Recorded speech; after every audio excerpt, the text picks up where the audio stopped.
todos.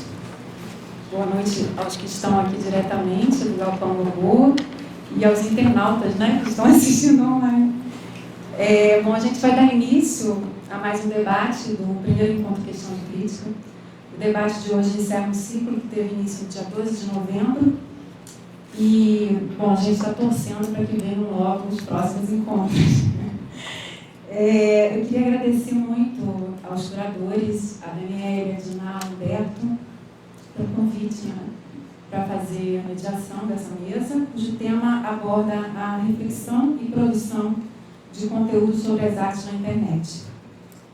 Bom, eu tenho aqui ao meu lado os palestrantes. César Michiolin é professor do Departamento de Cinema e de Pós-Graduação, do Programa de Pós-Graduação em Comunicação da UF, e Luciana Romagnoli, jornalista formada pela Universidade Federal do Paraná, com especialização em literatura dramática e teatro, e atua no jornal mineiro O Tempo e na revista Questão de Crítica.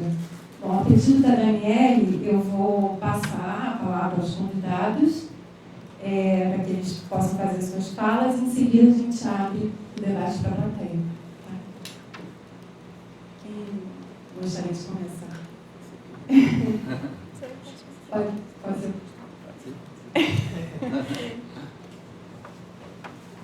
Boa noite, eu sou Luciana Romagnoli, eu sou jornalista e com formação no Paraná e hoje em dia eu atuo em Belo Horizonte.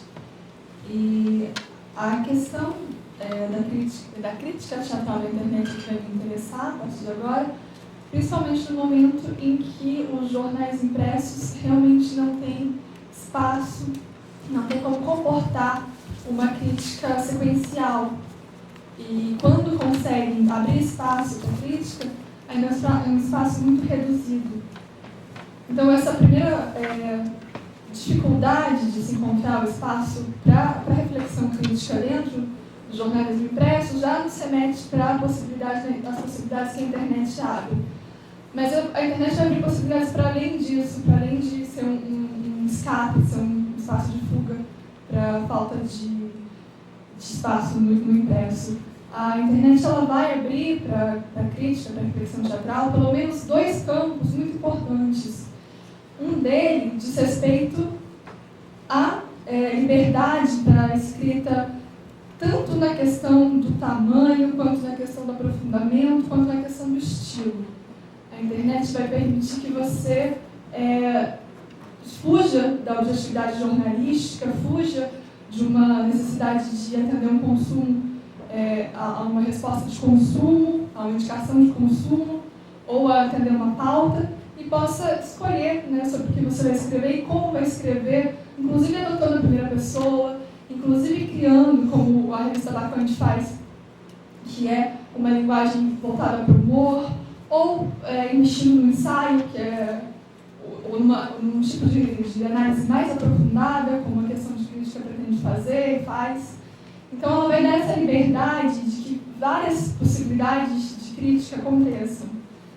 E o outro ponto que a internet vai trazer, que talvez seja, às vezes, até o oposto, é que ela dá a instantaneidade, que é uma coisa que o jornal não consegue. No jornal diário, os espetáculos em cartaz, geralmente, hoje em dia, de sexta-feira a domingo, né? Então, quando o jornalista não trabalha. Então, ele vai assistir na sexta, no sábado ou no domingo, vai escrever na segunda-feira de manhã, e se o jornal der, o jornal vai dar na terça. Isso quando cada vez mais as temporadas, principalmente aqui fora, do eixo de São Paulo, duram às vezes no fim de semana, que é o tempo que o espetáculo consegue ficar em cartaz na cidade. Então, quando a crítica sair, se ela sair, o espetáculo já foi embora.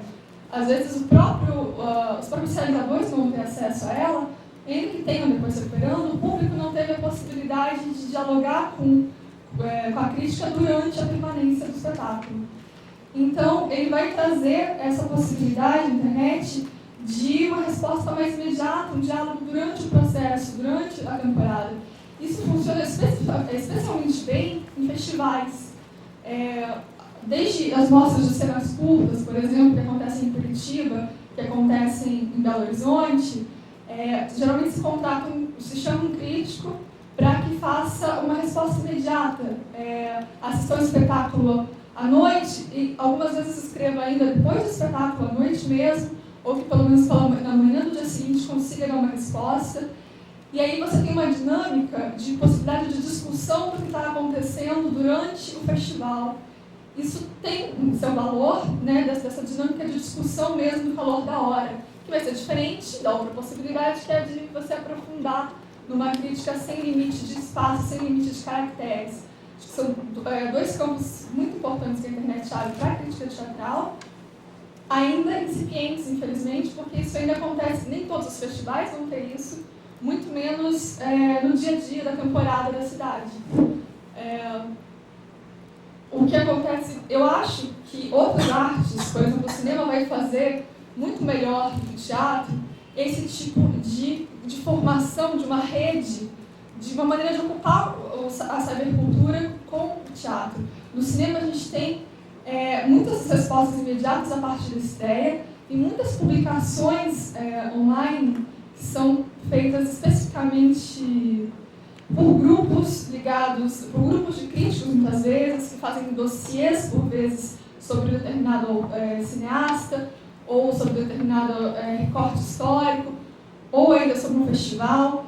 Vai ter uma quantidade enorme de críticos escrevendo sobre cinema nos mais diversos endereços online, isso no país inteiro. E se forma uma rede de discussão a partir disso. Tem, de fato, gente lendo. Isso é muito importante, tem o diálogo com o espectador e os comentários na internet vão abrir esse espaço de um diálogo um pouco mais real do que no jornal impresso, que esse diálogo não consegue acontecer. E aí vai ter uma infinidade de sites, só que o cinema tem outra característica. No cinema, os filmes estream em várias cidades ao mesmo tempo. E essa é uma limitação do teatro, limitação só entre aspas, né? Mas essa é uma especificidade do teatro em que isso não vai acontecer, fica mais difícil formar essa rede. Mas eu acho que o grande desafio do teatro hoje em dia é conseguir, um dos grandes desafios, é conseguir formar uma rede de reflexão e uma rede de debate na internet. Que, embora as estreias não aconteçam ao mesmo tempo em todos os lugares, elas circulam, os espetáculos cada vez mais circulam e elas podem fazer um caminho a partir daí. Hoje em dia existem alguns espaços muito importantes, existe a questão de crítica aqui, o Valmir tem o Teatro Jornal lá em São Paulo, e é importante essa localização, embora eles consigam todos viajar e consigam abarcar espetáculos de outros lugares, ainda existe uma localização geográfica que vai fazer diferença. Lá no Recife, o pessoal do Diário do Comércio tem um blog chamado Satisfeito em Holanda. Então existem alguns espaços, no Rio Grande do Sul vai ter alguns, no Paraná alguns, mas ainda são muito isolados, ainda não existe uma troca de ideias, acho que não existe nem fluxo de leitores entre eles. E é isso que precisava começar a acontecer, e o teatro ainda não descobriu como encontrar esse espaço. Eu acho que falta mais gente fazer, a gente está muito no começo, tem pouca gente fazendo ainda, tem pouca, ainda não chamou a atenção do público, o público ainda não vem e comentar o suficiente e fazer essa troca para criar de fato uma rede de debate, uma rede de pensamento sobre teatro. Essa é a primeira coisa que eu queria colocar. Eu acho que sim, tá? Então, ok. Outras questões. Aí os grupos, eles... claro, para essa rede se formar, não basta a crítica. Os grupos, os realizadores, eles também precisam ocupar esse espaço. E a gente vê que alguns grupos começam a fazer isso bem, montando blogs, às vezes colocando o processo de criação deles no blog, e aí eles se abrem para uma possibilidade de diálogo dentro desse processo com os outros espectadores, ou até com os críticos. Colocam desde fotos a vídeos, e aí também a gente vê alguns grupos começando a colocar trailer do espetáculo, ou algo parecido com isso na internet, seja no site, no Facebook, no YouTube. Então eles começam a buscar essas ferramentas que podem trazer um outro tipo de visibilidade do trabalho deles, e às vezes até uma construção que se realize também nessas trocas, nesse processo. A gente, em Curitiba, um lugar que eu estava, o coletivo Couve-Flor, que é uma aglomeração de pessoas ligadas à dança, faz isso muito bem. Todos os processos que eles têm eles colocam as referências deles, eles criam debates, eles colocam foto, tudo acontece ao mesmo tempo na sala de ensaio, mas está ali na internet também para ser visto. Só que também não há um grande público acompanhando aquilo, e essa é a grande questão. Se já não há um grande público na sala, na plateia, muito menos ainda esse público acompanha o que é colocado na internet. Então, acho que o Facebook agora até está tendo um pouquinho mais de distribuição desse material todo que tem sido feito. Se troca mais links, o Twitter também está permitindo isso, mas o teatro ainda realmente não conseguiu formar essa rede toda. E aí, a outra questão que se coloca, que eu penso imediatamente quando se fala de teatro, arte, mas especialmente teatro na internet, é a possibilidade do streaming, que é a possibilidade do teatro filmado, transmitido ao vivo, de preferência, né? E que também é uma questão bastante delicada ainda. Eu não tenho uma posição muito fechada a respeito disso, tenho só algumas questões, porque, por um lado, vai te dar realmente uma possibilidade de assistir, de ter acesso a espetáculos que você não teria de outra maneira, né? Isso faz muito mais sentido fora do eixo do São Paulo, mas aqui também, né? Alguns grupos começam a fazer, mas ainda é pouco. Lá em Curitiba também tem a Companhia Silenciosa, por exemplo, que transmitiu muitas das coisas deles, as últimas estreias deles, sempre por streaming. Agora houve também em Belo Horizonte o intercâmbio do Legábalos, lá de Curitiba, com a primeira campainha de Belo Horizonte. E eles fizeram um evento de 24 horas lá no Galpão, e também colocaram vídeos de grande parte disso no Facebook, fizeram ao vivo. Isso cria outra possibilidade de relação com o teatro que vai vir fora dos limites geográficos, mas também vai vir de uma outra maneira, com um outro conceito de presença, uma outra noção de espaço e de recepção, sobretudo. E aí vai ser talvez alguma outra coisa, que já não é a experiência de convívio teatral, mas que também permite, que não deixa de ser também uma forma de acesso. A gente vê hoje em dia muito quando... Eu não tive muita oportunidade de ver no espetáculo da Pina Bausch, eu vi só pelo YouTube. E assim, eu vou ter algum tipo de experiência em relação a ela, que não vai ser a mesma experiência de quem viu, mas é mais do que quem nunca teve acesso. Então, a internet vai trazer todas essas possibilidades, e ela traz a virtualidade, e o teatro ainda talvez não saiba exatamente como lidar com essa virtualidade, sendo que ele sempre se definiu como o aqui e agora, o presencial, diante de vocês. Mas essa virtualidade ela vai trazer uma questão para o teatro, que é uma questão até... Vai ser paradoxal. O Thomas Richards, lá, ele esteve no ECMO agora, que está cuidando do espaço do Grotowski. Ele esteve no ECMO agora, e uma das coisas que ele falou é do teatro como essa possibilidade de quebrar essa virtualidade, né? Porque cada vez mais a gente se relaciona com as outras pessoas como se tivesse uma tela entre eu e elas. Nesse momento eu estou falando com vocês, de alguma maneira eu ignoro, eu perco essa percepção de quem está do meu lado, porque eu estou aqui, mas eu posso fazer isso até mais amplamente. Essa tela, essa virtualidade que a gente começa a instaurar nas nossas relações cotidianas, o teatro, ele dá a possibilidade de quebrar. Ele não vai fazer isso sempre, né? Mas ele tem essa possibilidade de quebrar. E aí, quando a virtualidade entra também no âmbito do teatro, nessa possibilidade dele em relação com a internet, cria uma questão em que eu não tenho a resposta. Acho que esse é o começo.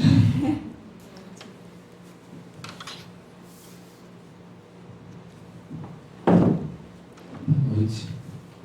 Me adaptar aqui à distância do microfone, falando bobagem no início, né? Assim, para pegar o...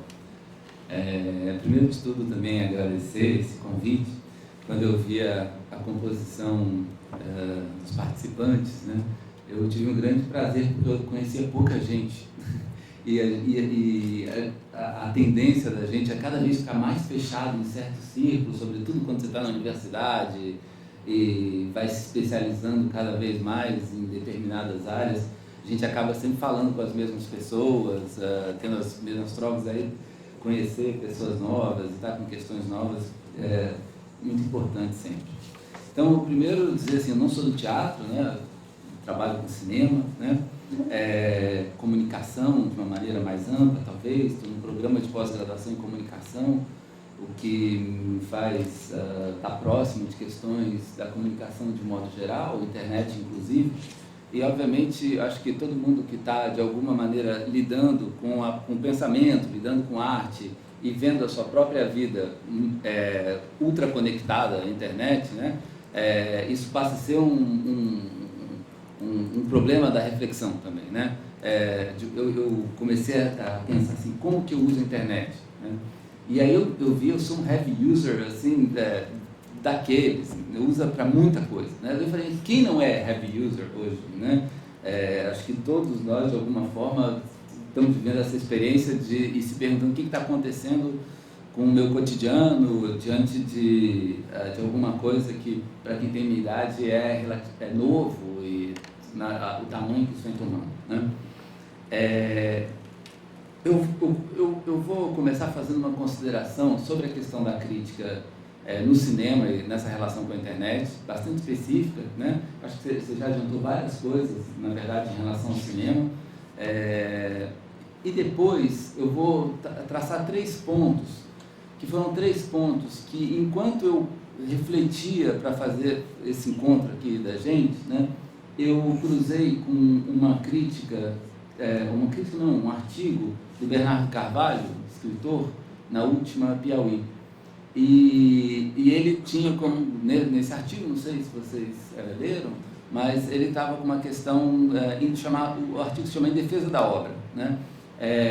E uma questão central para ele é pensar o que é o lugar do autor, o que é o lugar da obra, em tempos de internet, e questões que não são caras, próximas, né? Como é que o autor ganha dinheiro, como é que se compartilha essa obra, como é que a produção e a criação passa por essa forma de compartilhamento, etc., né? O artigo me causou diversas sensações e reflexões e tal. De um modo geral, me parece um artigo que é bastante paradigmático de alguns pontos de embates daqueles que estão usando a internet, seja na crítica, seja para a produção de obras em si, né? Então, é com esses 3 pontos que eu vou organizar aqui a minha fala.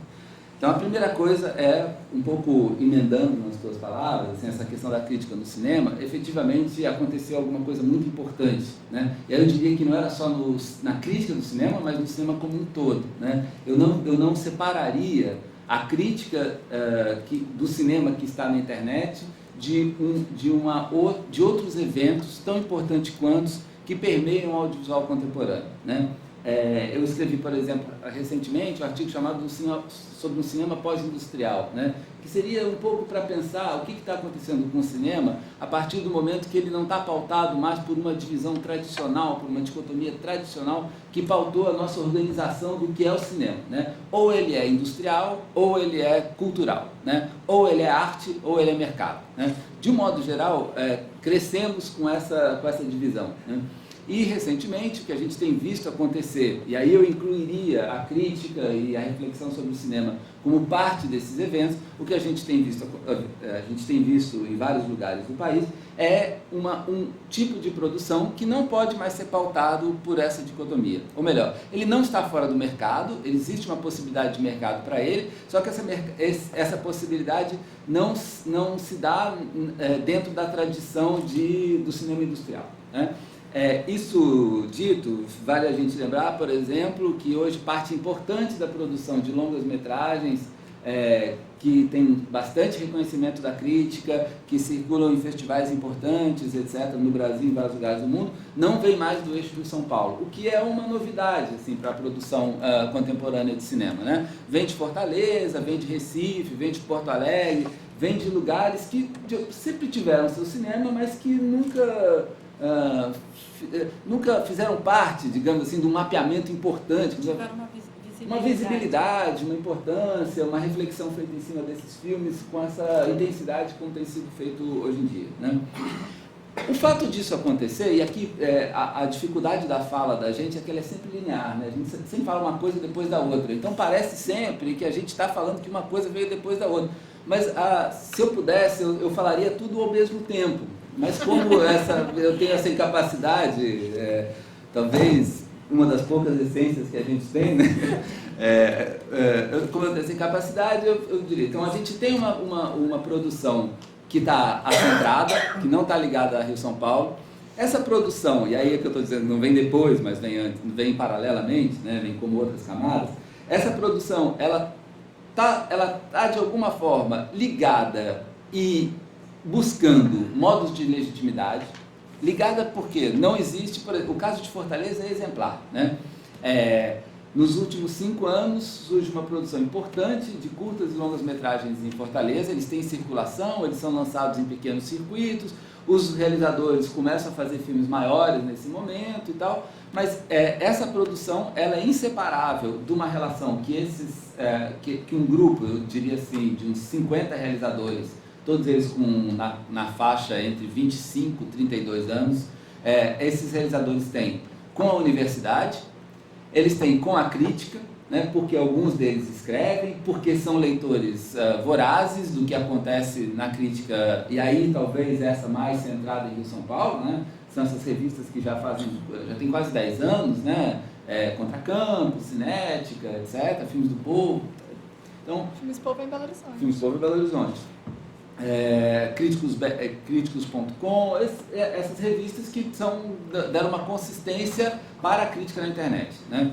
Então, o caso de Belo Horizonte, você tem esses produtores que são ligados à universidade, que são leitores vorazes, ou melhor, você tem toda uma rede e que parte de um tipo de utilização de um tipo de tecnologia que não estava dado há pouco tempo atrás, né? Então, por exemplo, eu trabalhei muitos anos da minha vida como montador de cinema, e alguns dos meus trabalhos foi finalizando filmes do Nordeste, ou melhor, os filmes eram filmados no Nordeste e tinham que vir para Rio São Paulo para montar imagem, montar som, ir para o laboratório, marcar a luz, fazer mixagem, todo esse processo de finalização tinha que ser aqui. Isso acaba, isso muda, né? E os filmes saem desses lugares prontos. Grande transformação nesse contexto todo, nessa rede que você marcava, né? Que eu diria que é uma rede que passa, então, por questões tecnológicas, por questões econômicas, por questões de Estado, porque hoje existe, por exemplo, um curso de audiovisual em Fortaleza, um cinema e audiovisual, curso de cinema e audiovisual em Recife, curso de cinema e audiovisual em Goiânia, né? Isso é absolutamente constituinte de algo que passa a acontecer no cinema brasileiro, né? Então, o primeiro ponto é dizer, efetivamente, o cinema parece bastante exemplar do efeito da presença da internet e da crítica nesses lugares, né? A outra coisa que é marcante disso é a velocidade com que o diálogo se estabeleceu entre críticos, acadêmicos, se a gente quiser, pessoas que estão na universidade, e a universidade também passa por uma transformação brutal nos últimos 10 anos, né? Essas coisas nunca vêm muito separadas, né? Eu dou aula na UF, né? Outro dia eu estava num gabinete com uma pessoa responsável por concursos de professores, etc. E ele me deu um número que eu fiquei absolutamente estarrecido. A UF tem 2.900 professores, né? Dos 2.900, 900 estão em estágio probatório. Isso significa que eles foram contratados nos últimos 3 anos. Sim, mas é uma universidade nova, 1/3 dos professores foram contratados nos últimos 3 anos, né? Então, essas coisas estão numa velocidade muito intensa, né? Primeiro ponto, então, em relação... esse era um quadro geral da questão do cinema, mas eu diria que o meu primeiro ponto eu colocaria assim... A internet, e aí a crítica eu acho que dá para a gente visualizar isso, a internet, diferente do que com frequência se ouve, e aí eu estou novamente me reportando ali ao meu roteirinho, que foi o texto do Bernardo Carvalho, né? A internet, ela não é um meio de divulgação do que existe, mas ela é em si produção, né? Vou tentar dizer de outra maneira, né? A internet não é um meio de publicizar alguma coisa que já existe fora dela, mas é uma produção em si, né? Eu acho que esse exemplo do diálogo com as obras, etc., é um pouco o que a gente percebe como produção, né? o que quer dizer isso? Né? Frequentemente, a crítica que se faz, vou dar 2 exemplos que me parecem marcantes do que é essa ideia da produção.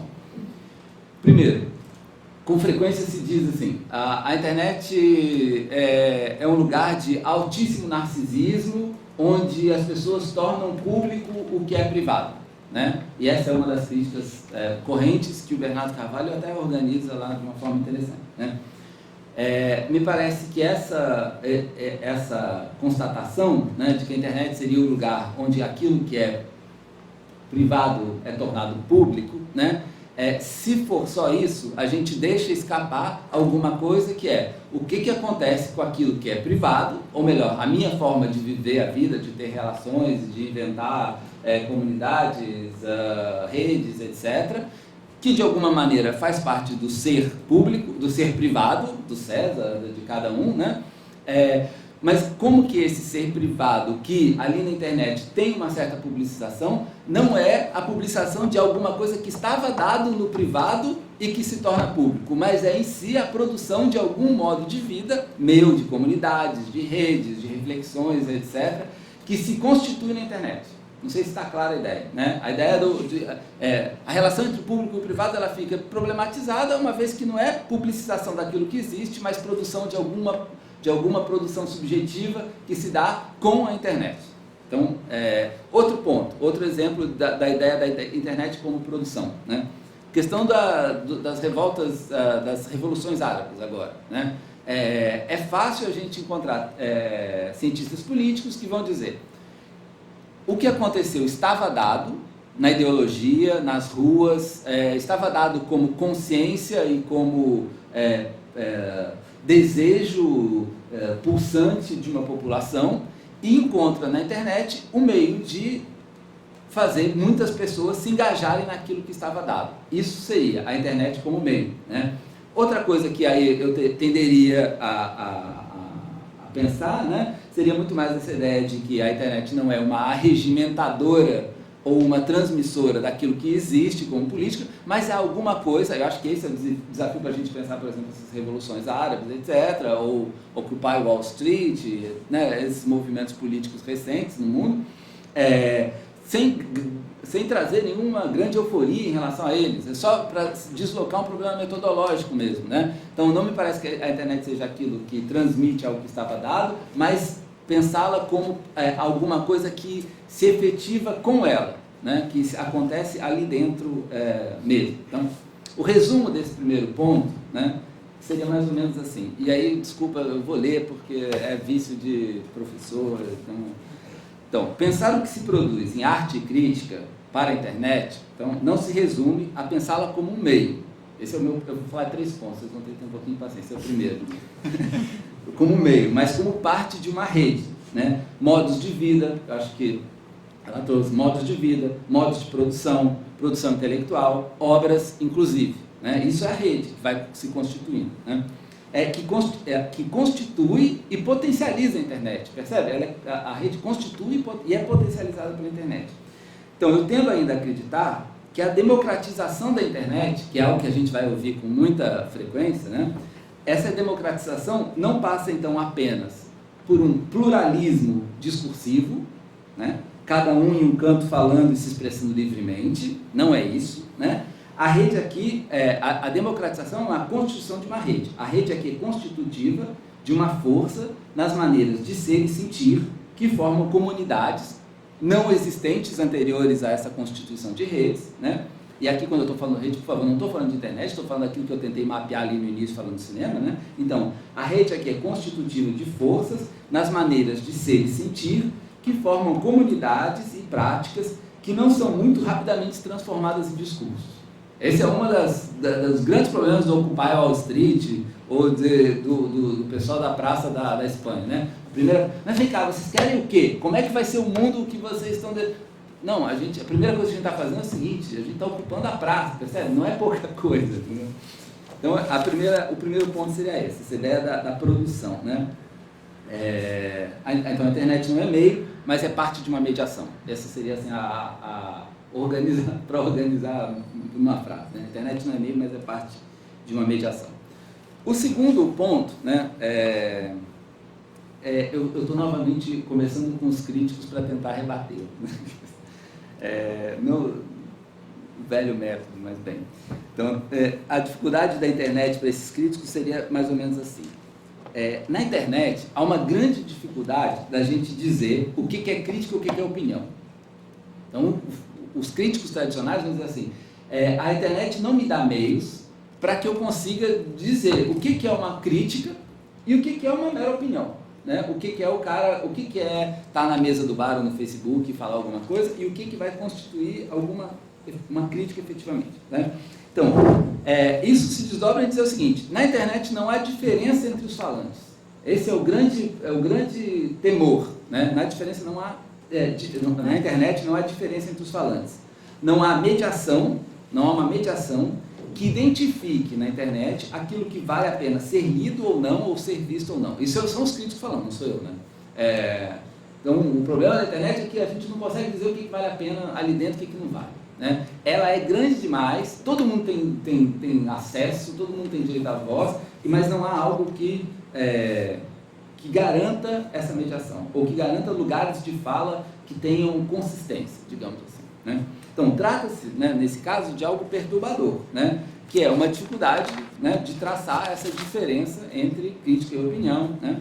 Então, a frase do Bernardo Carvalho, e aqui ele virou mais um personagem conceitual do que o Bernardo Carvalho, né? É só para a gente ainda ter uma... assim, ó, na revista. Hoje, estou citando agora, tá? Hoje, temos acesso a tudo, mas sabemos cada vez menos distinguir uma coisa da outra. Percebe? Ele está absolutamente dentro desse universo, onde ele está dizendo assim, a gente perdeu as mediações conhecidas, a gente não sabe mais o que é a ordem, a gente não sabe mais como hierarquizar, a gente não tem, os lugares de fala, quem critica, a gente não tem mais estabilidade, né?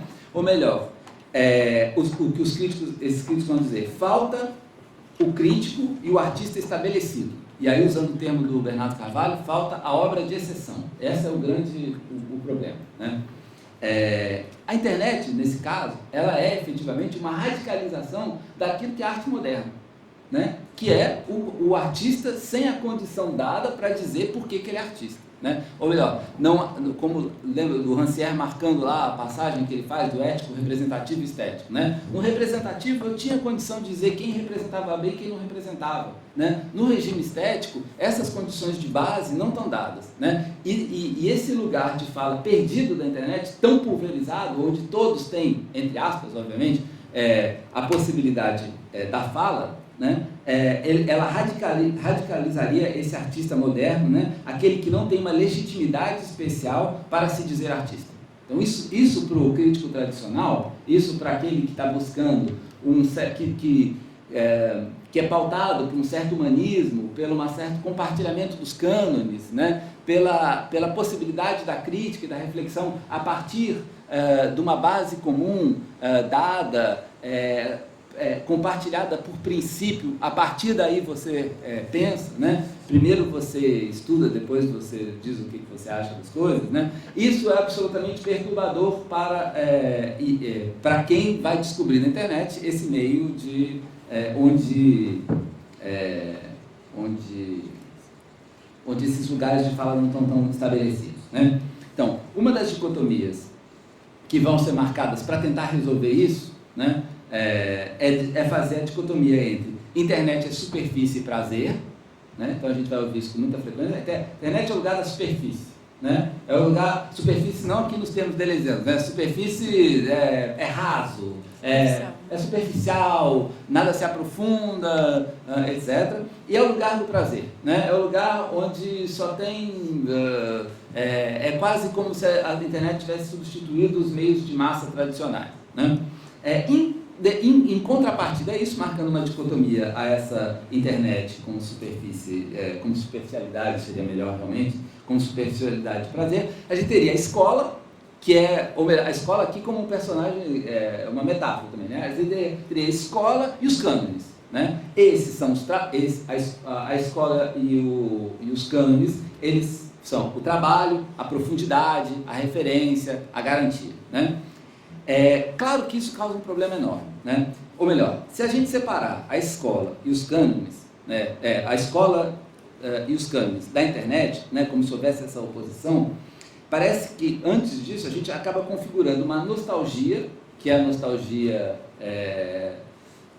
clássica em todas as artes depois do período moderno, né? Que é essa nostalgia da centralidade, né? Que é uma nostalgia de uma hierarquia que seja pré-concebida, independente de qualquer praxe. Então, o que acontece na crítica na internet, no cinema, isso é muito forte, né? Os primeiros anos isso não vale a pena, porque ele não está ancorado em nada conhecido, ele não tá dado como mercado, porque o crítico que está no Globo, ele está garantido.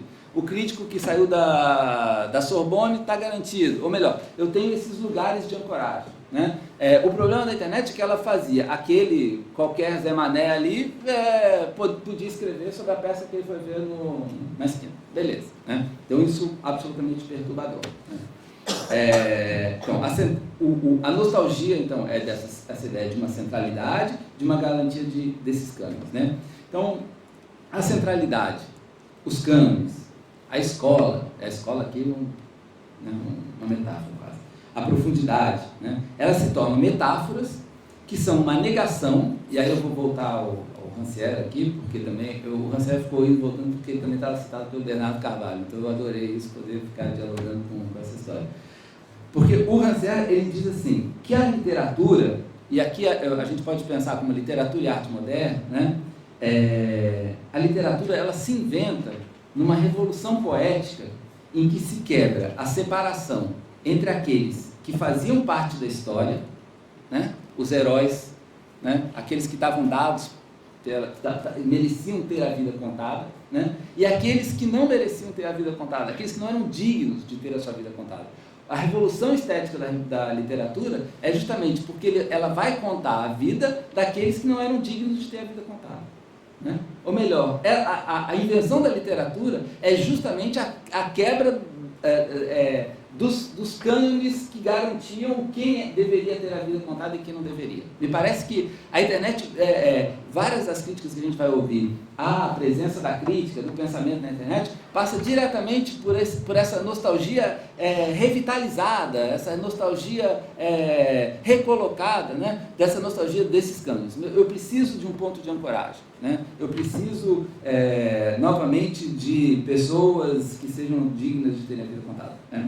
Então, ainda o Rancière, já que o problema, né, se torna eminentemente político, né, se a dicotomia fica entre aqueles que são dignos de escrever ou dignos de ter a vida contada e aqueles que não são, o problema se torna eminentemente político. Eu queria só citar o Rancière para a gente fechar um pouco esse segundo ponto, no sentido que ele tenta organizar, dizendo assim, a política se faz quando aqueles que são expulsos pela porta entram pela janela, né? E o problema da internet é porque qualquer um entra pela janela, né?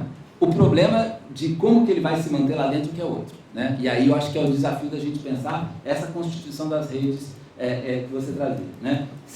Entrar pela janela é fácil, mas como é que aquilo se garante ali dentro, né? Eu acho que a tua resposta, né, da constituição de redes me parece bastante interessante, né? Então, isso é a política, ainda citando Rancière. Encontrar uma maneira de fazer o que não era esperado que fizéssemos. Estar lá onde nós não deveríamos estar. Sem isso, não há política, né? Então, percebe como o problema da política se coloca na internet, né? E como aqueles que tinham seus lugares mais ou menos equilibrados, não estou falando aqui do Bernardo Carvalho, né? Mas como aqueles que tinham seus lugares mais ou menos equilibrados, essa entrada pela porta generalizada vai se tornar bastante problemática. Então, eu diria que um problema pode ser, eu vou tentar dar um outro passinho assim, dentro ainda desse segundo ponto, que eu chamei a nostalgia da centralidade, né? Que é mais ou menos assim, parece que o desafio da arte e a crítica na internet é encontrar a sua dimensão perspectivista. Daí eu vou tentar dizer o que é isso, né? Essa dimensão perspectivista, o que é isso, né? Essa ideia de encontrar sua dimensão perspectivista, eu queria marcar uma oposição em relação à ideia de relativismo. Por quê? Porque a internet ela pode ser absolutamente relativista. Todos têm direito a falar tudo o tempo todo, né? Isso não constitui falantes. Percebe? Isso não constitui falantes, né? O relativismo é isso. Todos os pontos de vista são válidos, né?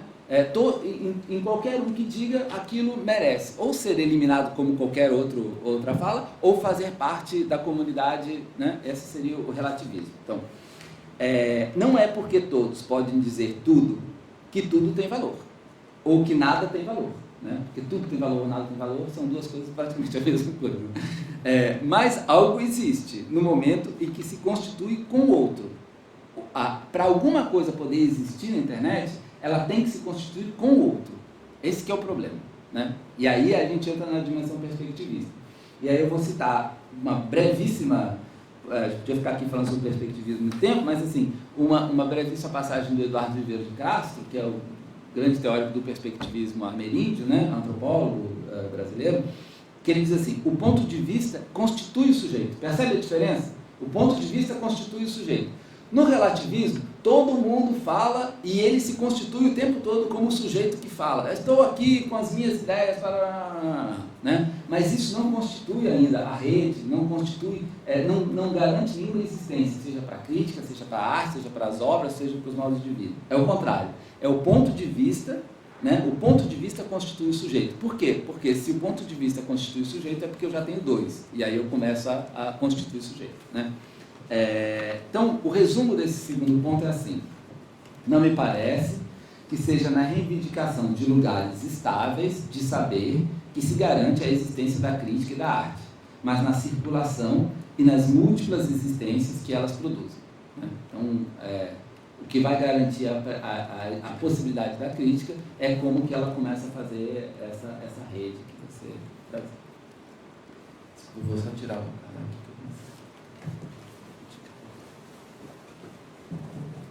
O último ponto, né, é bastante, vou ser breve em relação a ele, mas assim, é só porque é inquietante também, que ele diz mais ou menos o seguinte, o crítico, né, estamos na internet produzindo obras, críticas, esses sites todos que a gente citou aqui, né, todos eles de graça, né? Eu escrevi muito, né, na Cinética durante um tempo, eu nunca ganhei absolutamente nada com isso, né? Em termos financeiros, estou sendo pago para a crítica, como é o jornal normalmente, né? Então, todos produzem na internet, todos vivem nas redes, e as megacorporações, Facebook, Google, etc., faturam, né? E não só elas faturam, como elas não pagam direitos autorais, né? Então, o inimigo passa a ser, e aí é o inimigo tradicional dos críticos da internet hoje, essas megacorporações, né? Corporações. E aí, me parece que aí tem uma primeira ponto que me parece importante para a gente pensar essa questão que efetivamente é importante, né? Como que se fatura, como que essas megacorporações estão ganhando na internet, né? E essa passagem me parece importante marcar a diferença entre aquilo que a gente conhece como um capitalismo industrial e aquilo que a gente conhece como um capitalismo pós-industrial, né? E essas grandes empresas da internet, elas são obviamente mergulhadas nessa ideia de capitalismo pós-industrial, onde o principal valor a ser negociado é a nossa própria produção subjetiva, né? E aí tanto faz se é crítica, se é obra de arte, ou se é a foto que você botou do seu namorado no Facebook, entendeu? Todos podem ser organizados financeiramente da mesma maneira, né? Não tem uma diferença. Então, o problema que se coloca para a gente seria mais ou menos assim: como defender a obra, já que é um dos problemas, né? Essas obras, tanto a literária quanto a crítica, etc., como defender a obra sem que a gente faça uma defesa do autor, né, no sentido proprietário alienado do mundo, né? Porque, de alguma maneira, se há um esfacelamento do autor no século XX, com a internet, né, no cinema, por exemplo, a gente teve algumas experiências de produção colaborativas muito interessantes, né? de roteiros que eram feitos em vários lugares do país, editados por várias pessoas, menos interessantes como produto final, mas mais interessantes como o modo de engajamento dessas pessoas com a própria produção. Então, como defender a obra, sem que se faça uma defesa do autor no sentido do proprietário, aquele que só ele detém a obra, né? Alienado do mundo, só ele criou, né? Sem deveres e apenas com direitos, como coloca lá o Godard, né? O problema não é o direito de autor, mas os deveres de autor, né? Como defender a exceção, eu estou voltando à palavra exceção porque é uma das palavras caras nessa tentativa de dizer isso vale, aquilo não vale, né? Como defender a exceção da obra sem trazer junto a exceção da fruição, né? Porque é um dos problemas da internet, né? Como que eu defendo a circulação, a produção, essas redes que se constituem, sem defender junto que você não vai poder ter acesso, que o outro vai ser... No Brasil isso está muito tranquilo, mas assim, na Europa é complicadíssimo já. Uma das gotas d'água lá da Espanha foi a Lei Cindy, né, da ministra da Cultura, que fazia uma filtragem muito forte da internet, etc. Então, isso são questões bastante prementes, né? Então, ainda essa questão. O autor, né, ele não pode, né, me parece, defender aqui o seu direito de ganho, e eu acho que esse é um dos problemas dessas obras na internet, né? Defender o seu direito de ganho com a sua obra, né? Usando os mesmos argumentos, né, que se utilizam outras formas de indústria. Então, é o caso dessa crítica do Bernardo Carvalho, eu estou voltando a ela muito frequentemente, porque ele organiza muito bem muita coisa que se diz, né? Para pensar essas corporações, etc. Né? Ele fala assim: a indústria médica também não disponibiliza o farmaco, mesmo depois de ter efetivado os lucros. O Google não disponibiliza os seus códigos de busca para que a gente possa trabalhar com eles, etc. Né? Então, será que o autor, a gente que está interessado em arte, etc., a gente pode se comparar a isso? Então, isso seria um dos problemas. Né? O segundo ponto, e aí para fechar mesmo, né, é que eu vou continuar a minha leitura porque vai ficar mais fácil. A internet, né, não é o Facebook. Então, isso é o primeiro ponto, né, que eu acho que é uma confusão que cada vez mais começa Ele está aí, né, com toda a sua força, etc., vendendo nossas formas de vida, vendendo nossa produção subjetiva, muito mais que a nossa privacidade. Isso me parece importante. O que o Facebook vende não é a privacidade, é o que eu invento com o Facebook, né, o que a gente inventa aqui junto, lá quando eu entro na página do Questão de Crítica e vou lá e comento, etc. Essa é a lógica do capitalismo hoje. Mas se o capitalismo hoje tem que vender nossas formas de inventar a vida, né, com as redes, com a criação, etc., seria excessivo, né, seria redutor, né, a gente acreditar que tudo que a gente inventa é capitalizável. Essa é a virada talvez um pouco esperançosa dessa história, né? Que nada escapa e que tudo se transforma em mercadoria. Talvez seja excessivo a gente imaginar que assim funciona, né? Só isso se a gente acreditar que alguma coisa escapa de tudo que se produz ali dentro, só isso já justificaria a arte e o pensamento, né? Então, se essas megacorporações fazem parte das formas contemporâneas de modular as forças vitais, e aqui modular é importante, né, porque a diferença da indústria, que funcionava por um sistema de moldes, né, o cara fazia o projeto lá do Volkswagen numa ponta da linha de montagem e na outra ponta tinha que sair exatamente igual, né? É absolutamente diferente do modo como funciona essas megacorporações, né? É o contrário, se na linha de montagem eu tinha que manter toda a minha subjetividade de fora, no Facebook, quanto mais ela participar, mais valor eu estou gerando para o produto. Então, se essas megacorporações fazem parte das formas contemporâneas de modular, então modular no lugar do molde, as forças vitais, eu tenderia a achar que há modos de engajamento e criação que se forjam com essas redes e que em muito as transcende. Então essa é seja na arte, na crítica ou nas formas de vida mesmo. Então, nesse sentido, o principal problema da arte e da crítica na internet talvez seja menos suas questões em se afirmar como crítica, mas de perceber o que constrange a existência das obras e da presença que elas podem ter na comunidade, né? Então, um pouco arriscado o que estou dizendo, mas eu digo, talvez o mais difícil não seja a crítica e as obras se efetivarem como críticas e obras. Talvez o problema político seja menos o que a crítica e a obra pode, como crítica e obra, no sentido tradicional, né? Mas o que constrange hoje, né, essas críticas e essas obras produzirem em comunidade. Então, e aí, eu acho que a gente, né, nesse sentido, eu acho que o nosso problema é menos a megacorporação que a falta de acesso universal para a banda larga, por exemplo. Né? Nosso problema é menos o Facebook que a política restritiva dos direitos autorais baseados no Acordo de Berna, por exemplo. Nosso problema é menos a espetacularização do universo privado do que as estratégias que tentam estancar e empobrecer os processos de subjetivação coletiva. Processos esses que se fazem com a escola, com a internet, com as obras, com a rua, com o museu, com o teatro, com o cinema, etc. Né? Obras que já se desdobram em outras obras. É isso. Um pouco longo. Foi ótimo. Bom, são muitas as questões, né? E a gente tem um tempo que está um pouco curto, né? Mas, enfim, eu gostaria de... Você tocou, né, na questão dos autores, né? E antes de abrir para a discussão, eu gostaria que vocês comentassem assim, brevemente a respeito dessa produção textual e de como que esses novos autores se inserem nessa discussão entre potencialização e democratização. De que modo eles se inserem? Esses autores críticos, você diz. Uhum.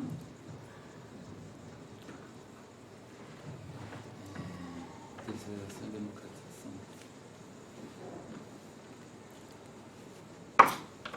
Não sei se eu vou... Estava pensando, isso me fez pensar assim, que uma das marcas dessa geração de críticos mais recente, né, é que eles transitaram muito assim, em várias isso no cinema, né, em várias atividades, sabe? Os críticos, não, até tem um outro, mas assim, a maioria dos críticos mais importantes dos últimos 10 anos, a maioria deles realizou filmes, fez curadoria. Quando eu falava do perspectivismo, de formar rede, etc., eu estou pensando, por exemplo, há 10 anos atrás, quando a internet começava a ter uma certa força, e as críticas e as primeiras revistas de crítica estavam aparecendo, né, elas eram isoladas. Era um grupo que saiu da UF e faz a contracampo, um grupo que sai do outro lugar lá e faz... Percebe? Estão isolados. Bom, como é que eles se efetivam como críticos? Eles se efetivam porque dentro desse grupo tem um que vai fazer um mestrado sobre filmes universitários, tem outro que vai ser curador de um festival, sem nunca abandonar, né, essa crítica. Então, na verdade, é um alastramento assim, que transborda, né, em relação ou vão para os filmes mesmo. Um dos fundadores da Cinética, que é uma revista importante de crítica, né, Filipe Bragança, que saiu da Cinética num dado momento e falou assim, não dá mais, agora eu só quero fazer filme durante um tempo. Né? Olha que curioso, o outro fundador da Cinética, o Eduardo Valente, agora ele é funcionário da Ancine. Né? Valente vai para a Ancine, ele falou, nunca fui antes. Eu achei aquela resposta ótima, porque é o que justifica a maioria das nossas ações. É porque a gente nunca fez isso antes, então eu vou, né? Nunca fiz antes. E curiosamente, se eles nunca ganharam dinheiro, e eu estou falando deles, assim, porque eu nem me incluo, porque eles escreviam, essa coisa que você falou, ia para um festival, via o filme da tarde, chegava de noite, já tinha publicado. Eu sou muito lento, demora para fazer qualquer coisa, assim, escrever alguma coisa. Mas o que faz ele ser a Cinética passar a ter uma força, estou falando assim, acho que eu conheço um pouco mais, mas o que faz ter uma força é a forma como esses trabalhos vão se desdobrando em várias outras coisas. Eu diria assim, a questão da potência primeiro porque, assim, acho que quem escreve percebe que é a potência da escrita, que é uma coisa louca, né? Assim, como é que isso é algo que... sei lá, fico pensando sobre o meu corpo mesmo, como o corpo ele é tão frágil diante das coisas escritas, né, das coisas que a gente fica lendo de tantos anos atrás, mas bem, isso é outra. Mas acho que a potência dessas escritas é justamente o modo como elas vão contaminando outras coisas, né? E eu acho que nesse sentido a internet teve um papel incrível no cinema, porque o diálogo entre essas obras que estão efetivamente pulverizadas em vários estados e tal, produziu políticas públicas. O DOC TV, por exemplo, que foi uma das políticas públicas mais importantes para o audiovisual, que está agora 1 ano e meio parado. Assim, quando o governo para o DOC TV, é uma coisa que eu fico assim, não é possível, que uma coisa que é todo mundo... É raro ter unanimidade, né, em qualquer coisa. O DOC TV é unanimidade, né? São quase 400 documentários feitos e passando na televisão e tal. Ele acontece por conta desse diálogo que vai acontecendo, entende? Entre pessoas que estavam na crítica, pessoas que estavam no governo, e pessoas que estavam sendo lidas muito por conta dessa facilidade também de se produzir. Não, claro. Você quer comentar? Só acrescentar um detalhe que eu nem sei se vem de encontro exatamente o que você perguntou, mas na questão de uma potencialidade também, que eu não citei, mas que tem a ver com isso, é que a internet vai acabar formando um arquivo também, um arquivo de pensamento a respeito de obras, em que o teatro vai ser talvez até mais importante, porque a gente vai perder a possibilidade de acesso direto a elas. E aí, inclusive na crítica mesmo, eu vou poder depois ir para lá e encontrar o pensamento crítico a respeito de alguma obra específica que o jornal não ia me permitir, então se formando tanto pela produção que vai passando o tempo, essa produção vai se acumulando, como por iniciativas de arquivar, de fato, de formar alguns lugares para conter uma memória do teatro, desde coisas como o Maxim fazendo uma sessão de nostalgia no blog dele, ou o Valmir Santos colocando também algumas sessões com produção antiga dele, um site como o Primeiro Sinal, lá no Galpão, que também vai pensar um pouco em memória. Então, de mais uma potencialidade para que isso tenha mais de registro, que vai, de alguma maneira, também se tornar mais acesso a esse pensamento todo e a essa produção toda. Bom, acho que agora vale a pena abrir para a plateia. Alguém se habilita?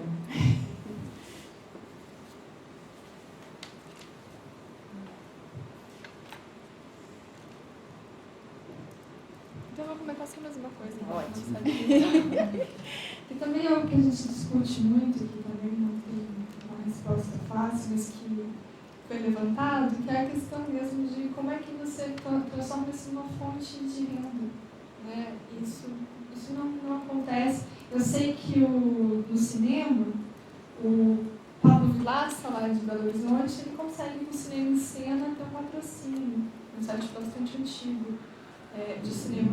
Mas acaba sendo uma das limitações para a gente tentar construir, inclusive, a possibilidade de uma rede de debate, de reflexão, como é que se viabiliza mesmo. Vocês sabem disso, a questão de crítica tem essa dificuldade.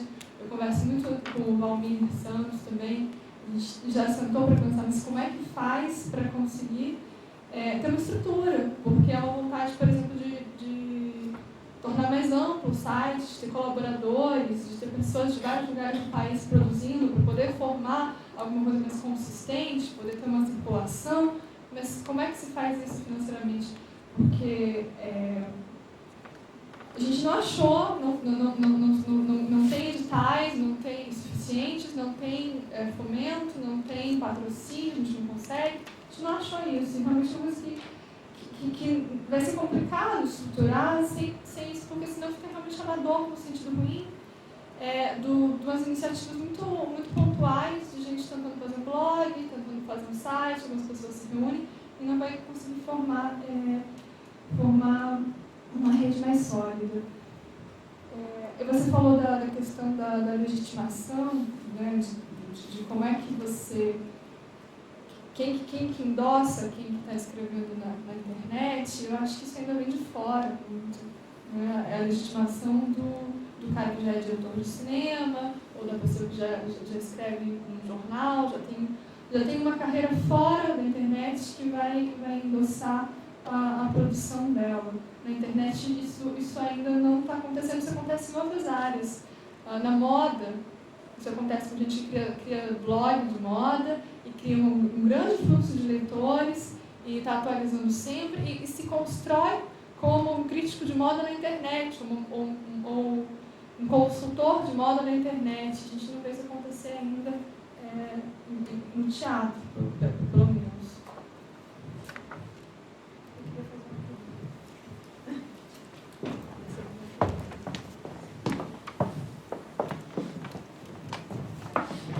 Nós falamos muito da rede, das estruturas que estão se montando, mas a gente não falou se vocês, que são mais ligados nisso do que eu, que não gosto muito de ler na internet, embora trabalhe com ela, etc., se há uma especificidade no texto escrito para a internet. Aí, no caso, estou falando da crítica do espetáculo, realmente. Eu observei, assim, lendo questões de crítica em outros sites e blogs, algumas coisas, mas eu não sei se a minha visada é muito particular, porque eu não conheço um universo muito amplo. Então, eu queria saber se vocês consideram que há já alguma especificidade na escrita. Que a escrita é a nossa força, sabemos, né? O pensamento é a nossa força, além da coletivização desse pensamento, mas há um momento em que você está sozinho diante da tela, com as suas ideias, as suas dúvidas, supondo um público virtual, literalmente virtual, e aí você se põe a escrever. Existe uma diferença no tom, existe uma diferença no tom, basicamente, né, na estruturação desse pensamento. Ele é mais pulverizado em diversos fios que começam e não se amarram. Como é isso? Vocês têm uma ideia sobre? Eu queria adicionar uma outra questão junto com a da Fátima, que é se vocês acham que essa velocidade, esse tempo veloz, influencia na produção do próprio texto. Alguém quer começar? Eu tentei passar por isso na minha primeira fala, dizendo que, de fato, você vai ter pelo menos duas possibilidades aí. Primeiro, que não tem regra. O texto na internet não tem regra.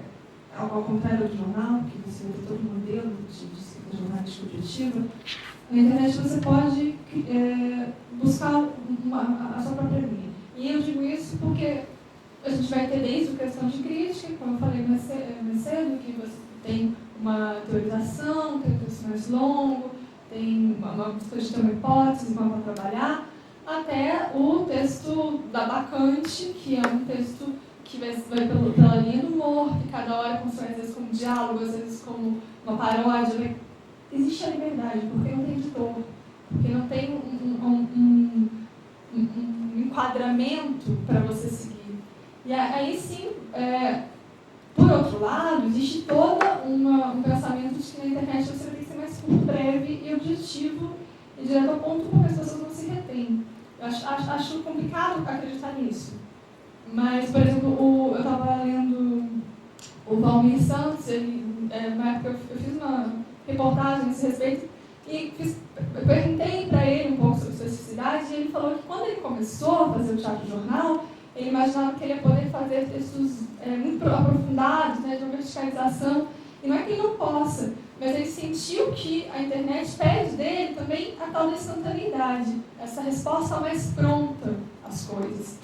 Não tem, então eu vou só reiterar isso, que não tem regra. Você pode escrever em primeira pessoa, você pode criar uma fábula, você pode, qualquer maneira de discurso, qualquer estruturação, te permite, não tem ninguém te dizendo que não, né? Mas a internet vai te abrir esses dois caminhos, de você aproveitar para um texto mais denso, para um texto mais elaborado, feito com cuidado, só que aí você vai precisar ter também um outro escopo para, por exemplo, uma revista, um dossiê, como se faz na revista Zingu, de cinema.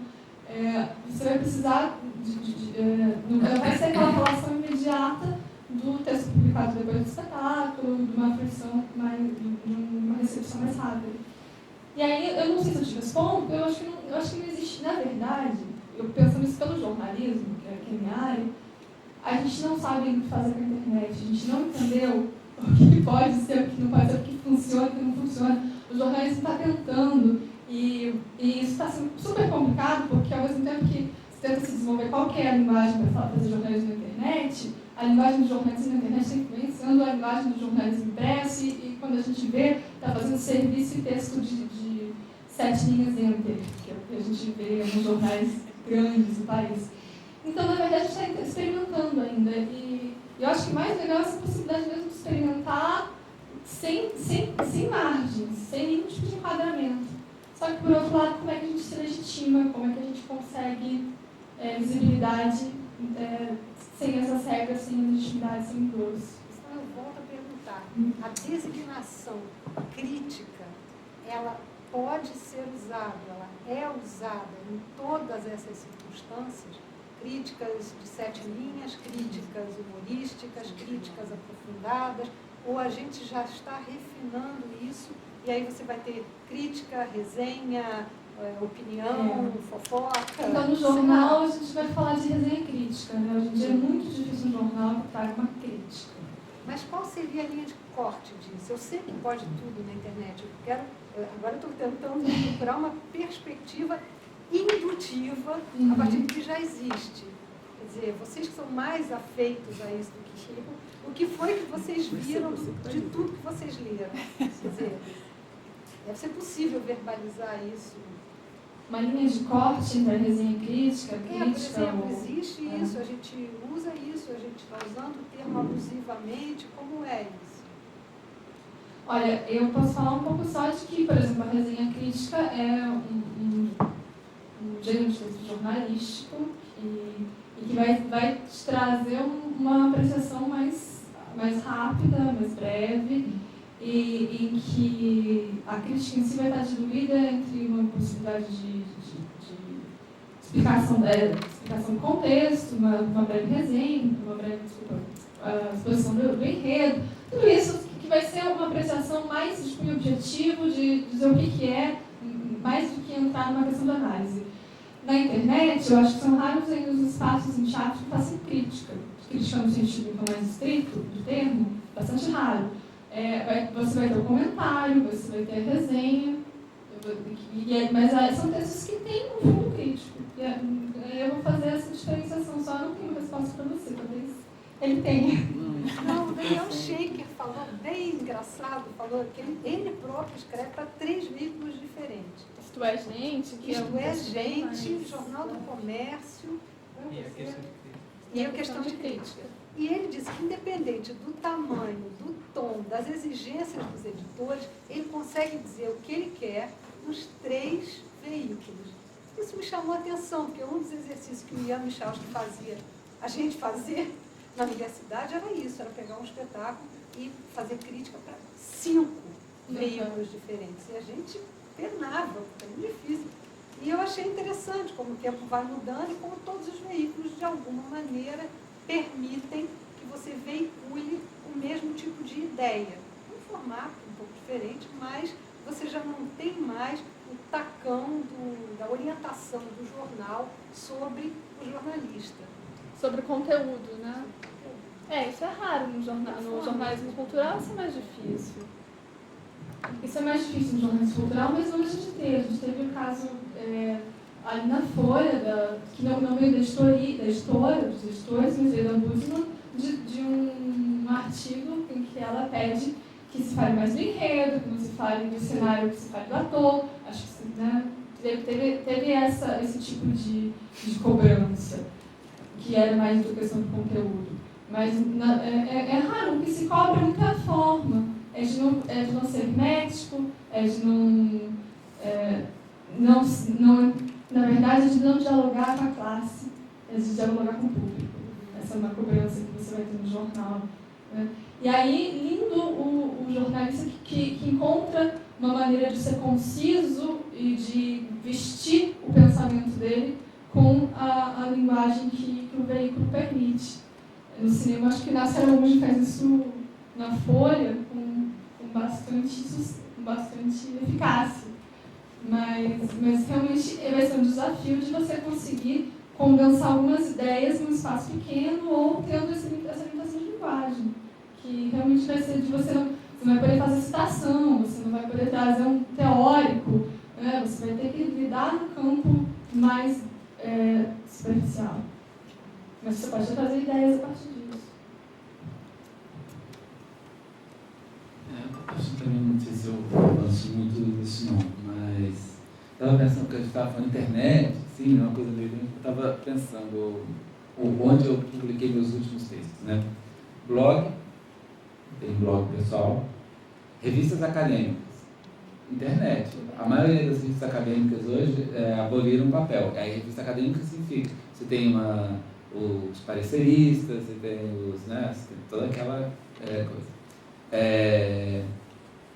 Revistas não acadêmicas, Cinética, por exemplo, que você não tem pareceristas e tal, mas você tem um editor, né?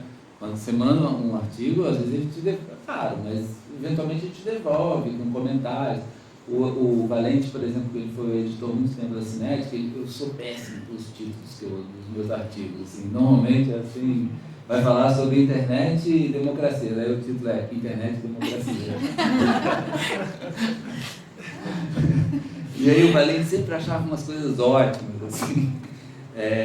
Então, o Facebook, volta e meia se vai.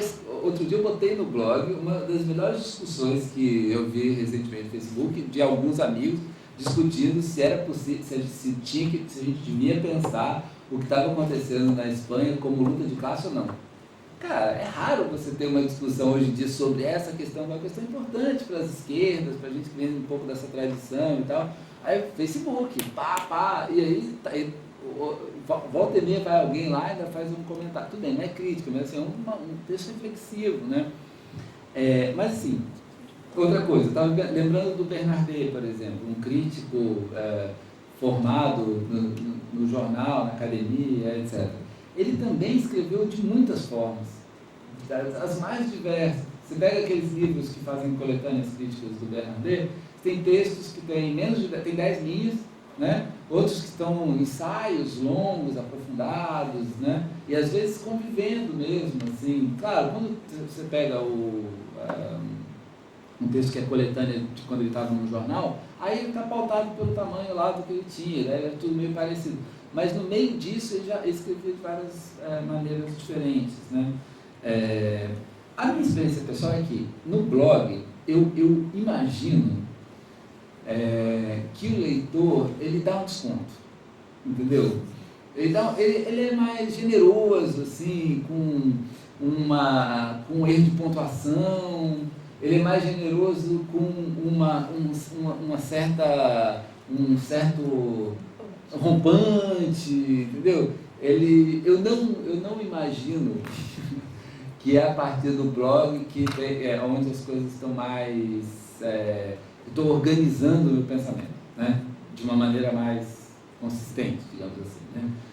Quando eu publico na revista acadêmica, que ninguém lê, talvez por isso eu acho que é ali que eu estou organizando o pensamento, que daí ninguém lê, não está organizado nunca. Né? Ninguém lê exagero, mas assim, comparado com o blog e comparado com as revistas não acadêmicas, é uma loucura, assim, é praticamente inexistente assim, a diferença.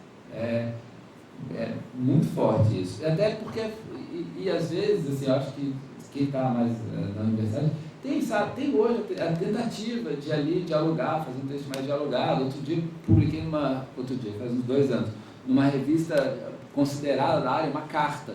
O que é raro, entende? Ser considerado pela CAPES um artigo acadêmico no formato carta. Mas é a nossa tradição, né? Quanto se escreveu cartas como crítica, né? Então, na verdade, o ponto esse é um ponto, que dentro da internet a gente está inventando meios também para para encontrar tons, para encontrar legitimidade, seja nas revistas acadêmicas, etc. Às vezes, as revistas acadêmicas são mais duras no sentido do formato do que jornais, se a gente quiser, né? Os jornais são talvez mais... Tudo bem, os jornais, no caso do Globo, etc., você tem um patrão ali que tem questões da relação dele com o mercado que são intocáveis. O que é diferente da revista acadêmica, mas em termos de formato, etc., é muito duro, né? Só outra última coisa é que, assim, talvez um artigo não faça crítica. A crítica ela se forja num certo tempo. E aí, aquele cara que tem alguns textos, que tem algumas críticas que tiveram alguma circulação, etc., quando ele escrever no Facebook 5 linhas, aquilo constitui crítica. Exatamente. Ou melhor, o crítico ele constitui crítica, menos do que o texto, talvez. Eu só vou questionar uma coisa. Eu só questiono se ele diz que o leitor do blog é generoso. Porque, na verdade, é o Isso é o meu leitor ideal, né? A gente lida com ele. Na verdade, abre possibilidades para todo tipo de resposta e a gente sabe que o leitor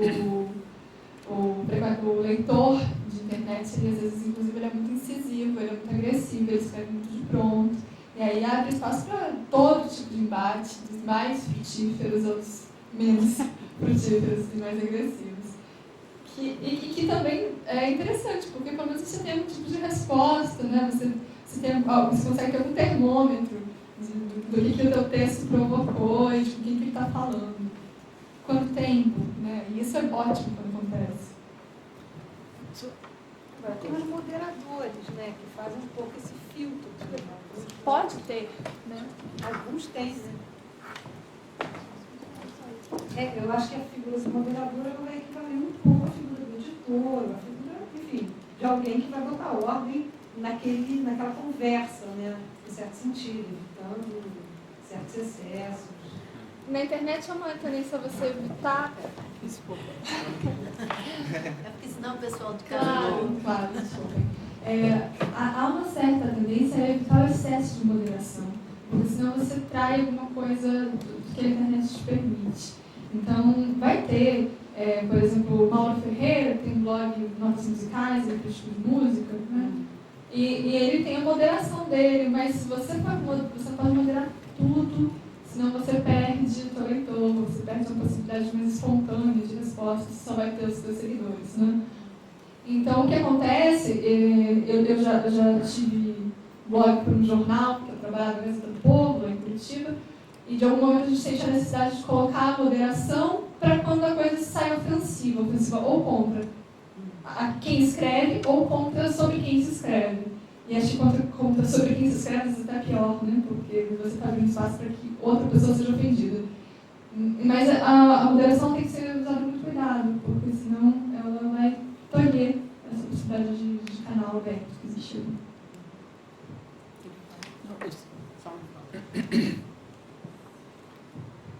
Só lembrar uma coisa que para mim é importante no blog, por exemplo, é o trabalho com imagem, né? Eu uso muita imagem no blog, e não é imagem para ilustrar, é pensar a imagem como um elemento de montagem com o qual se pensa, entendeu? Pensar as imagens como montagem com texto, montagem com outras imagens. Eu acho que isso na internet claro, sempre se fez, obviamente, né? O Didi Bernandes escreveu aquele livro lindo lá sobre montagem do Brecht, que é o diário com as imagens e tal. Obviamente não é de agora, mas essa facilidade de acesso a todas as imagens e poder usar isso é uma coisa que eu acho que é muito forte. Que escapa o texto, né? E vídeos, né? Alguém tem mais alguma pergunta?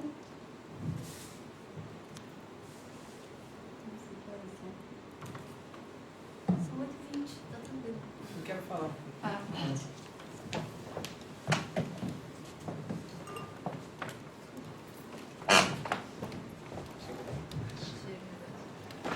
Não, pensando um pouco no que a Fátima falou, né, do que é crítica, o que é resenha, o que é fofoca, o que é opinião na internet, né, eu acho que a gente não tem essa resposta ainda, mas eu acho que é ótimo pensar sobre isso, assim, e a partir disso, fico pensando assim, que uma coisa que a internet propiciou também, que é muito bacana, que vem também dessa confusão, vem também dessa possibilidade, né,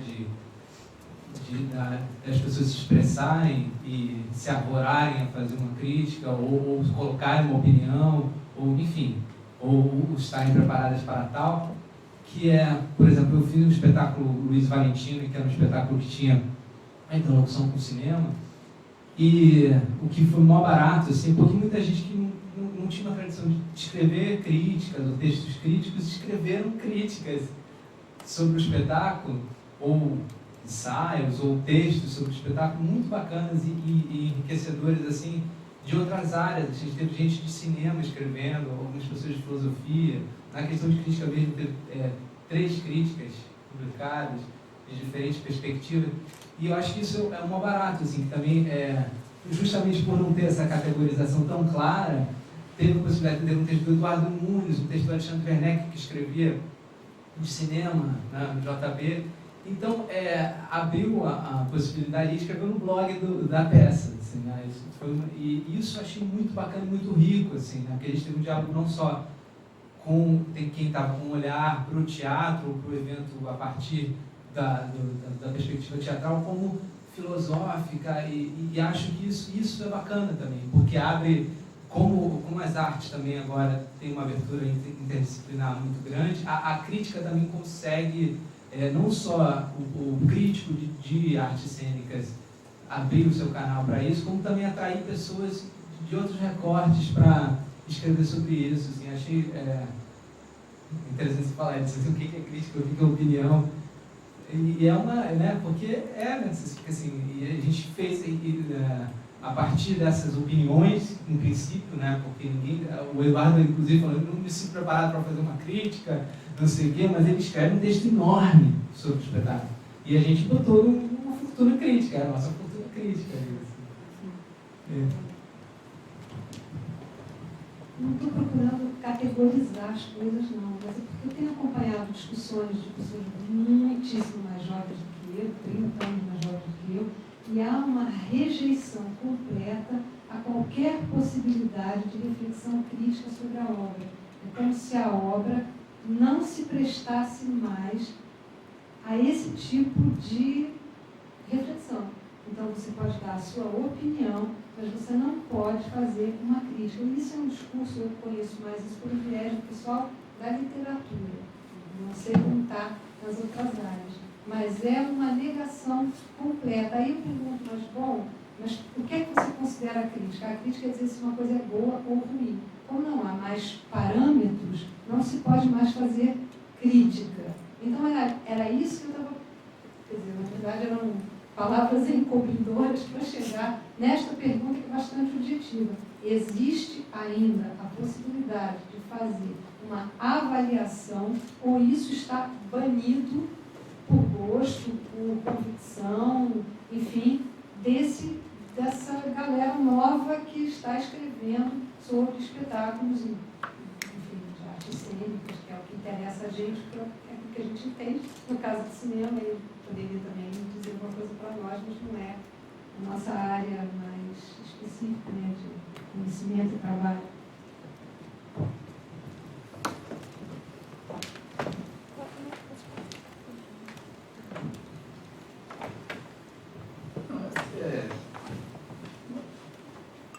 Assim, o problema do julgamento de valor, assim, isso não tem a ver com a internet, né? Tem a ver com o que aconteceu com as artes do século XX. Pensar a crítica como um julgamento de valor, né, obviamente, não é um problema que a obra não tem parâmetros, isso é um problema, mas quem é esse sujeito que tem parâmetros para fazer esse julgamento de valor? Esse é todo o problema dos lugares de fala que produzem julgamento de valor sobre as coisas, né? Então é claro que qualquer crítico minimamente ciente do seu trabalho, me parece que o que ele vai tentar escapar é esse lugar, né? Por uma questão de princípio de lugar no mundo mesmo, né? Eu não vou ficar num lugar onde eu saio julgando... É um princípio quase poderia ser, talvez. Mas assim, o que eu acho que a crítica pode, né? Ela pode alguma coisa, né? Ela pode alguma coisa. E aí é o lugar do sujeito mesmo, esse sujeito falante ali do que fala, né? Então não é uma negação assim, do sujeito não tem lugar nenhum, não, ele pode alguma coisa, né?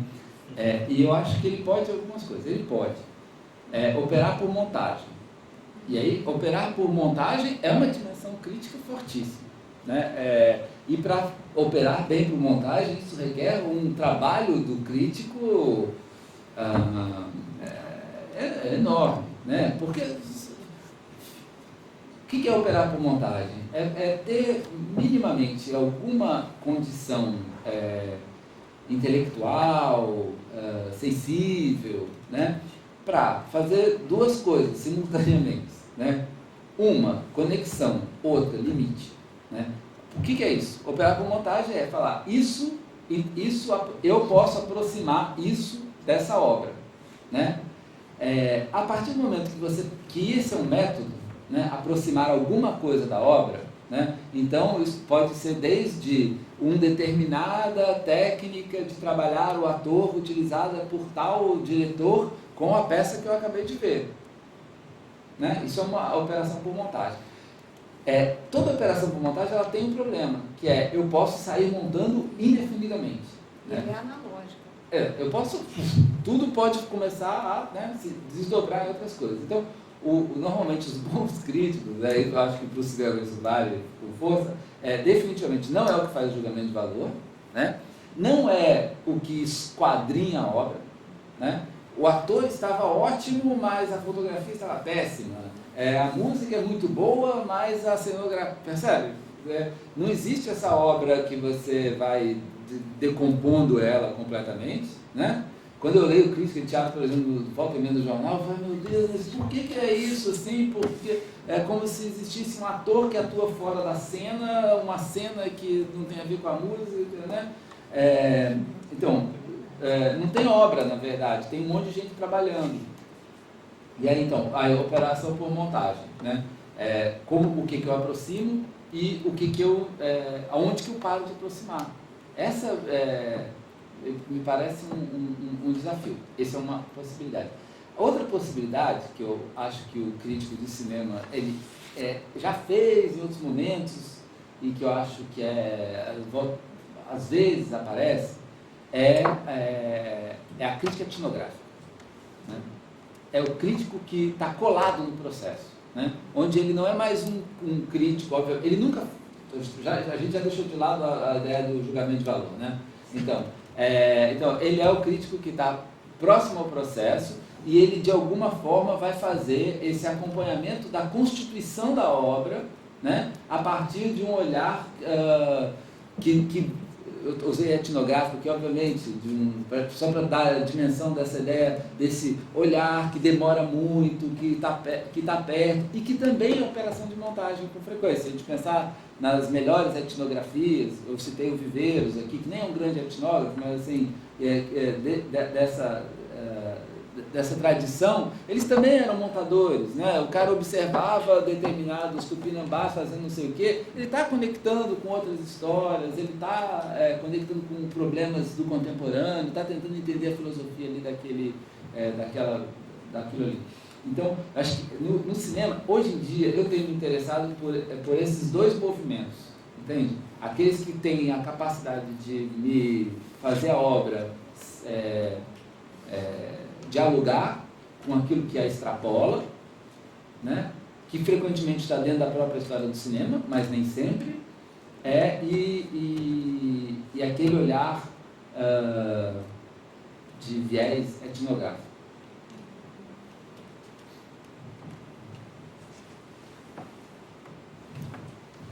Mais alguma questão? Alguém saindo? Deixa eu só concluir o que você estava falando.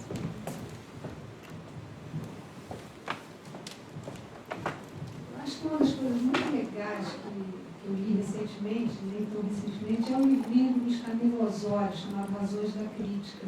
E ele vai falar exatamente o que você fala, que o importante é construir sentidos no dissenso. Nós estamos procurando consenso, não é uma crítica audatória ou demolitora, não é isso que interessa, mas procurar construir sentidos. E eu também odeio essas críticas que esquartejam o espetáculo e que acabam dando notas para disciplinas dentro do espetáculo, né?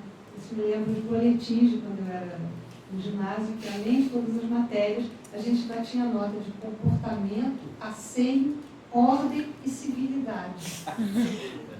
Asseio, quando eu cortei meu cabelo e deixei ele ficar crespo, do jeito que ele sempre foi, a minha nota de asseio baixou muito. Então, necessariamente, quem tem cabelo crespo tem problemas. Fátima, deixa eu só, porque esse esquadrinhamento, ele é uma característica, esse esquadrinhamento da obra, né, do boletim escolar, né, de cada, analisar por gavetinhas, né, onde você vai colocando ali o desempenho individual de cada profissional. Ele é uma fala conquistada pelos críticos modernos, né?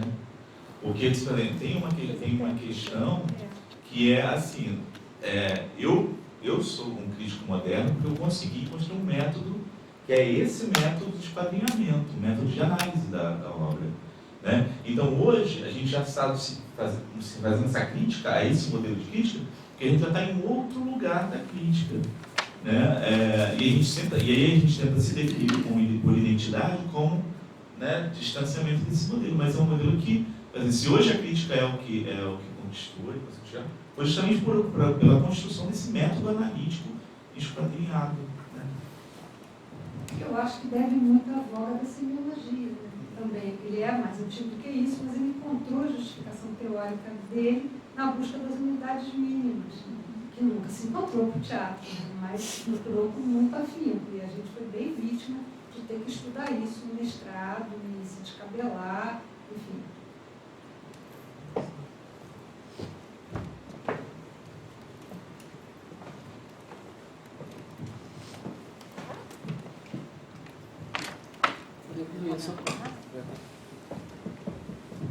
Aqui no caso do cinema é o típico da arte industrial, né? Que é da hiperespecialização de todas as etapas, né? O fotógrafo ele é muito especializado naquilo que ele faz, o montador, o técnico de som, etc. E no momento que ele está efetivando o seu trabalho, ele tem quase uma desconexão do todo, né? E ele não tem que operar no todo mais, ele opera na sua especialidade, né? Ou melhor, no seu... Ele tem a ideia do cinema de Hollywood, por exemplo, é isso, o cara ele saía de um filme e entrava no outro com uma variação pequena, ele com frequência não sabia que história ele estava fazendo, claro que isso é um certo clichê desse método, né? Mas, por exemplo, os cursos de cinema, o lugar onde eu dou aula, ele é constituído assim, né? O currículo você aprende montagem, você aprende som, você aprende fotografia, você aprende o filme decupado, né? No final você junta tudo isso e faz o filme, né? O pensamento, a vivência geral, tal, o que é muito curioso, porque nesses filmes que eu citava no início da minha fala, a gente tem vários exemplos no Brasil de tentativas de se fundar uma coisa que no teatro é comum, são as companhias de cinema, entendeu? Que não funciona, o cinema nunca funcionou por companhia, né? Claro, exemplos aqui e acolá, Cassavetes com a galera dele lá e tal, mas fortemente ligado ao teatro também, né? Mas essa ideia de que você tem um certo grupo de pessoas, e também porque tecnicamente o cinema ficou mais fácil, né? Pô, botar um chassi 35 numa câmera o cara tem que saber, porque não dá para sair queimando o chassi, entendeu? A partir do momento que o cinema também fica mais fácil, tecnicamente, você poder ter essas funções que não estão tão segmentarizadas, o cara que fez a montagem hoje é o produtor amanhã, né? É uma coisa que a gente começa a ver com uma certa frequência. Agora, eu queria só colocar uma questão ainda, voltando a essa questão da análise, né? Colocar uma questão, voltando a essa questão da análise do crítico no seu trabalho. Quer dizer, até que ponto também, enquanto crítico, não fica mais fácil para você escrever só sobre aquilo que você dá conta, né? Que você gosta de falar, né? E assim, daquilo que você não dá, de certa forma, fica desconfortável para falar, né? Aí você vai falar, vou falar só daquilo que eu acho que é mais tranquilo, e aí daquilo eu não falo, então. Não, mas aí eu acho que é uma questão do sentido, o cara vai trabalhar no sentido, não nas suas partes, sabe? Vai conseguir trabalhar todo, cara. Acho que deve ser isso. E às vezes eu penso que o crítico só devia escrever sobre aquilo que ele gosta. Eu sempre penso nisso. Eu nunca poderia ser crítica porque eu não ia poder escrever sobre coisas de que eu não gosto. Porque eu não ia ter ânimo de fazer todo o trajeto necessário.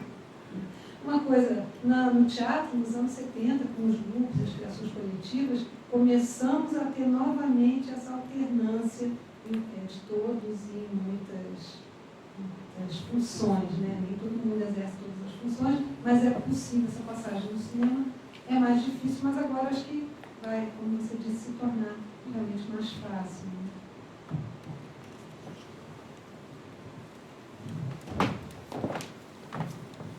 Só um comentário a parte que você falou, Fátima. Acho que é menos não escrever sobre o que eu não gosto, mas sobre aquilo que me provoca. Porque o que eu não gosto pode me provocar absurdamente e fazer ter muita vontade de dialogar com aquilo de alguma maneira. O que eu gosto assim, que me dá tesão. Eu posso detestar, e aquilo me dá vontade de escrever um texto que tem que sair de mim. Mas não tem algumas coisas que realmente não te dizem nada. E aí eu não sei se é o caso de você fazer o esforço de inventar, de tentar ter alguma coisa. Se aquele não é o lugar, se não serve esse universo. E aí talvez você vai fazer alguma coisa muito fake. Então, não vai ser bom. Me expressei mal, aquilo que dá vontade de fazer. Mais alguma questão? Bom, então a gente vai encerrar o nosso último debate aqui do primeiro encontro de questão de crítica e agradecemos a presença de todos.